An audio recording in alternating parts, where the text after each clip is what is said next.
प्यारे छात्रों नमस्ते। आपको याद होगा हमने एक अध्याय पढ़ा था जिसका नाम था बुद्धिर बलवती सदा। उसका कॉन्सेप्ट था कि अकल बड़ी या भैंस, यानी बुद्धिमती नाम की जो महिला थी उसने अपनी बुद्धि का प्रयोग करके ताकत में कमजोर होने के बावजूद भी व्याघ्र यानी टाइगर को बुद्धि के प्रयोग से भगा दिया।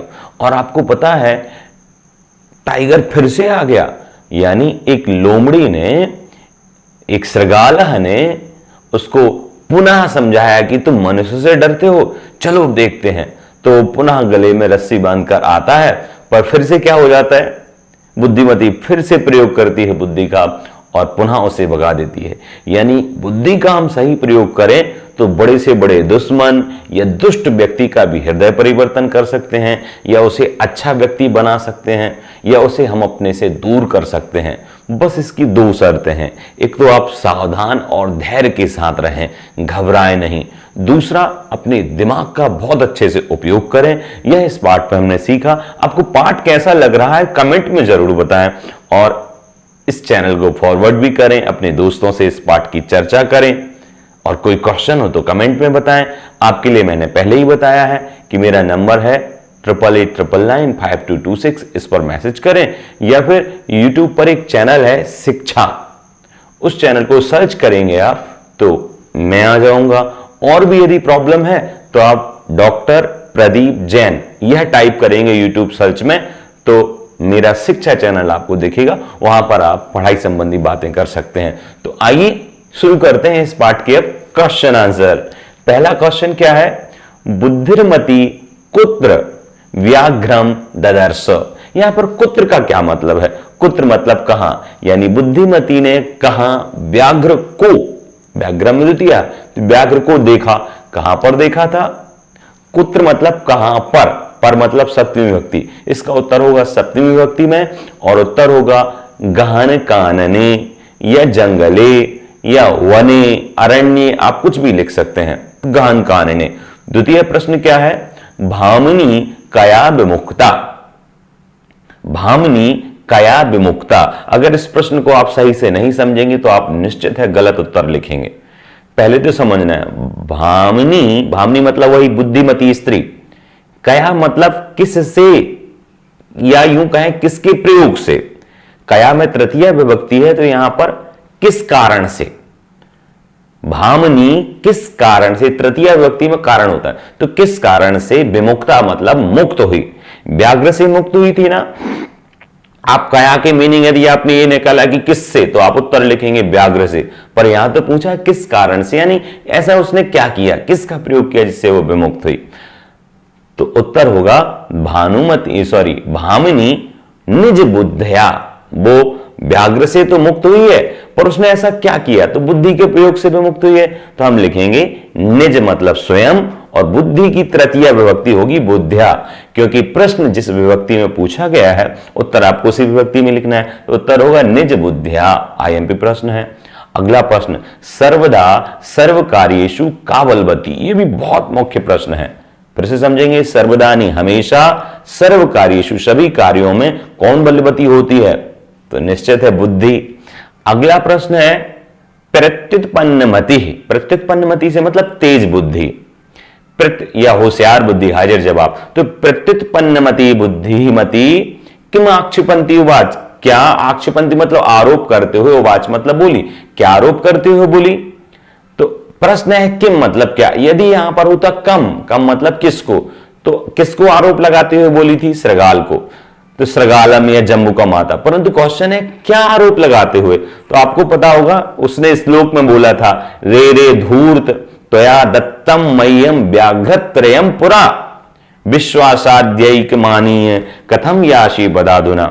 मतलब पुरा तुमने पहले तुमने 3 व्याघ्र दिए थे, अब मैंने विश्वास करके तुम्हें छोड़ा था तो तुम अब एक बस लाए हो, ऐसे कैसा, ये उसने आरोप लगाया था। तो ये क्वेश्चन एक पद वाले प्रश्न का आंसर क्वेश्चन नहीं है, इसका आंसर तो 2 लाइन में हो रहा है, तो ये आईएमपी भी नहीं है, ध्यान ना दें ज्यादा।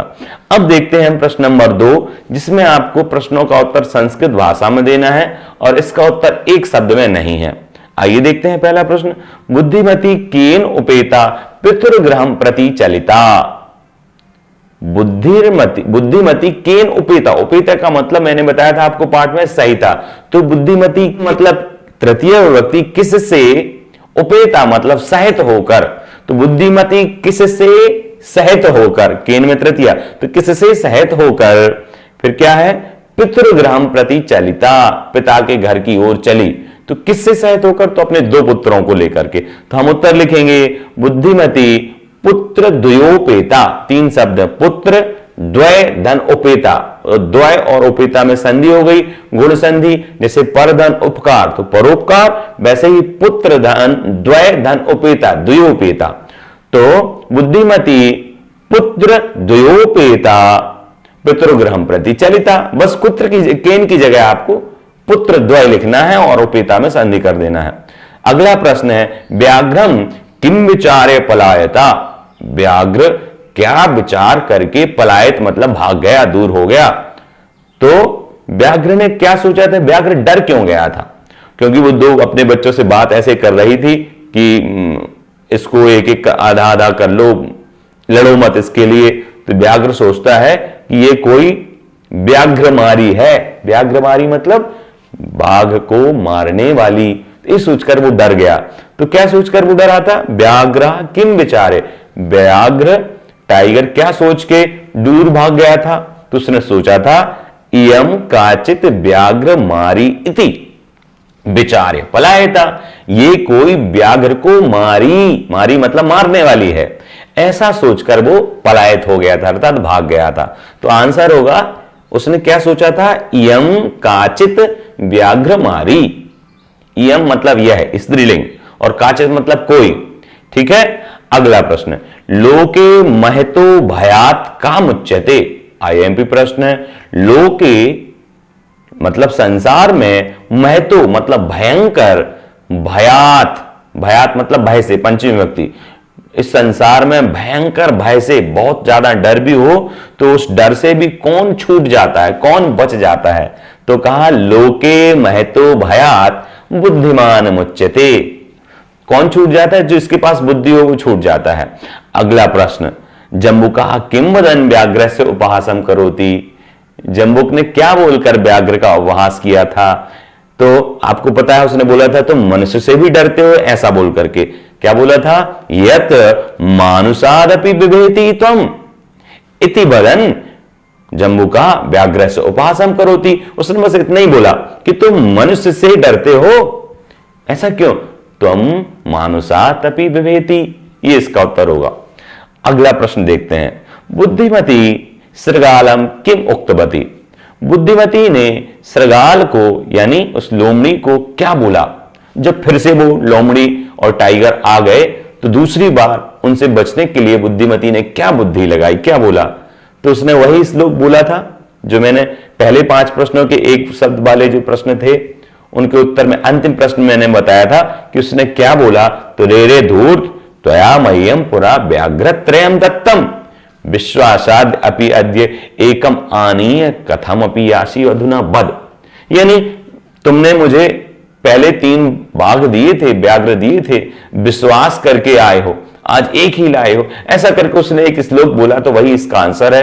कोई खास आईएमपी प्रश्न नहीं है, मैंने हिंट किया है कौन कौन से आईएमपी हैं, तो आप उनको ध्यान से पढ़ें, परीक्षा में आ सकते हैं। अब प्रश्न अगला देखते हैं क्या है, स्थूल पदम आधृत्य प्रश्न निर्माणम कुरुत। इसका मतलब यह है कि आगे जो लाइंस लिखी हैं उन लाइन में एक एक बीच में शब्द ऐसा होगा जो गाढ़े काले रंग का है। अब उस लाइन का आपको प्रश्न बनाना है, यानी वो लाइन एक उत्तर है और आपको उस लाइन का यानी उस लाइन के आधार पर आपको एक प्रश्न बनाना है और उसका उत्तर क्या होना चाहिए, उसका उत्तर वो काला अक्षर होना चाहिए, जो डार्क ब्लैक है ना, वह उसका उत्तर होना चाहिए। ऐसा आपको प्रश्न बनाना है। तो जैसे उदाहरण से समझते हैं। पहला प्रश्न है, तत् राज सिंहो नाम राजपुत्र बसति स्म।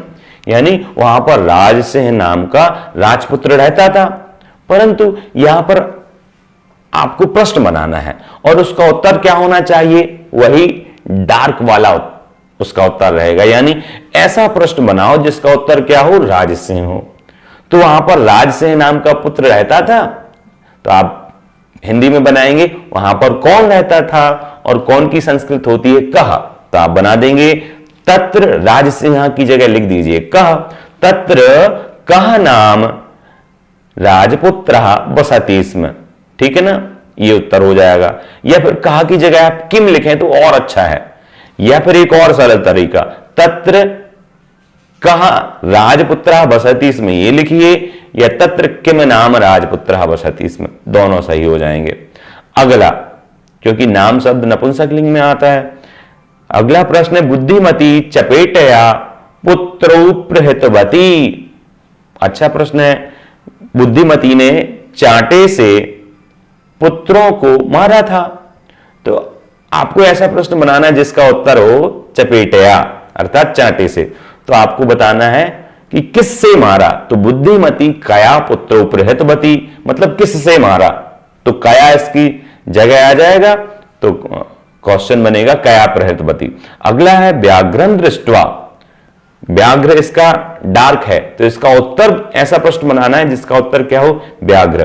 तो व्याघ्रम दृष्ट्वा धूर्ता सृगाल अवदत्, व्याघ्र को देख करके धूर्त सृगाल बोला। तो कम दृष्ट्वा, यहां पर द्वितीय व्यक्ति वाला प्रश्न आएगा, किसको देख करके धूर्त सृगाल बोला। अगला प्रश्न है त्वम मानुषात् बिभेति, मानुषात्, तो मानुषात् पंचमी व्यक्ति है, क्वेश्चन बनाओ उसका कस्मात्, त्वम कस्मात् बिभेति। इसका एक चार्ट है पूरी प्रश्न वाला, कहा कौ के कम कौ कान केन का व्याम कई।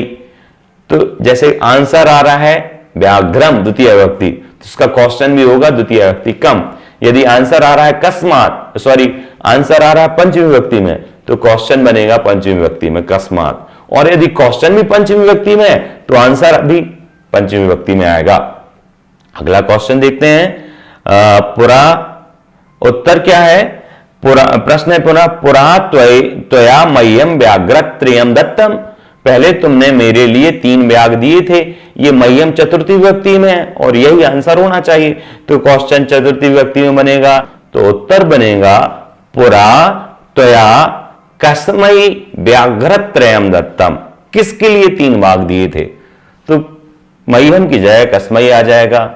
अगला प्रश्न देखते हैं, अधोलिखितानि वाक्यानि घटना क्रमानुसारेण योजयत, नीचे लिखे हुए जो वाक्य हैं इनको आपको कहानी के अनुसार जोड़ना है कि कहानी कैसे शुरू होती है और कहां एंड होती है।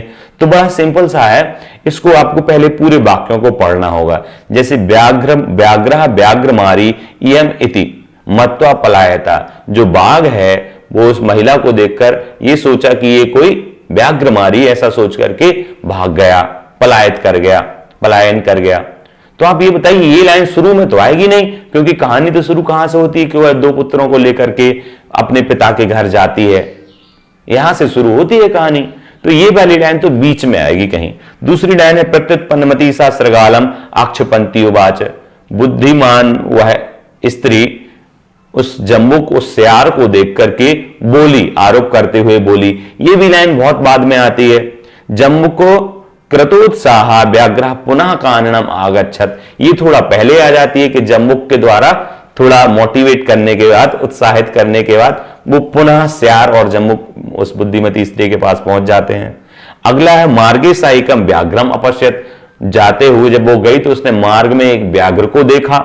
ये शुरुआत की बात है, फिर भी देखते हैं इससे भी शुरू की कोई लाइन है क्या, व्याघ्रम दृष्ट्वा सा पुत्रो ताड़यन्ति उवाच, ये थोड़ा सा बात की, मतलब जब व्याघ्र को देख लेगी तभी तो उसको देखकर कुछ बोलेगी, यानी बाघ को देख करके वह पुत्रों को ताड़ित करते हुए, मारते हुए बोली। ठीक है, फिर अगला देखें, बुद्धिमती पुत्रद्वयेन उपिता पितृगृहं प्रति चलिता, बुद्धिमती अपने 2 पुत्रों को लेकर के पिता के घर की ओर चली। हंसने लगे, मुझे कैसे पता आप लोग हंस रहे हैं। यहां पर क्या हुआ है, बुद्धिमती अपने दोनों पुत्रों को लेकर के पिता की घर की ओर चली, यहीं से कहानी शुरू हुई थी।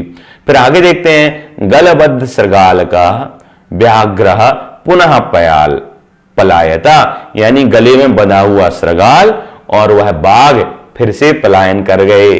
ये लास्ट की पंक्ति थी। तो इस प्रकार से हमने 4 और 3 8 लाइंस हैं, इन 8 लाइन को क्रम से जमाना है। तो सबसे पहले तो कौन सी लाइन आएगी कि बुद्धिमती पुत्रत्वेन उपेता पितृगृहं प्रति चलिता, ये नंबर 1 पर आएगी। फिर दूसरे नंबर पर आएगी मार्गे साइकम व्याघ्रम ददर्श अपश्चेत या ददर्श, दूसरे नंबर पर ये आएगी। तीसरे नंबर पर आएगी कि वह बाघ को देख करके पुत्रौ ताड़यन्ति उवाच, बाघ को जैसे देखा तो उसने पुत्रों को मारकर बोला। फिर क्या आएगा व्याघ्रमारी इति मत्वा पलायता, तो जब पहली बार उसने देखा और उसने जो बातचीत की तो व्याघ्र सोचता है कि ये तो बाघ को मारने वाली कोई स्त्री है, ऐसा सोचकर वो भाग जाता है। तो फिर यह आएगा तीसरा नंबर हो गया। चौथे नंबर पर पुनः वो आता है तो जम्बुक ने उस स्यार ने उसको उत्साहित किया तो वो फिर से आ गया, तो जम्बुक कृतोत्साह व्याघ्र पुनः कारणम आगच्छत, फिर से आ गया, ये आएगा। फिर अगला क्या आएगा, जब फिर से आ गया तो उसने क्या किया, आरोप लगा दिया किस पर, लोमड़ी पर, कि तुम ऐसे हो।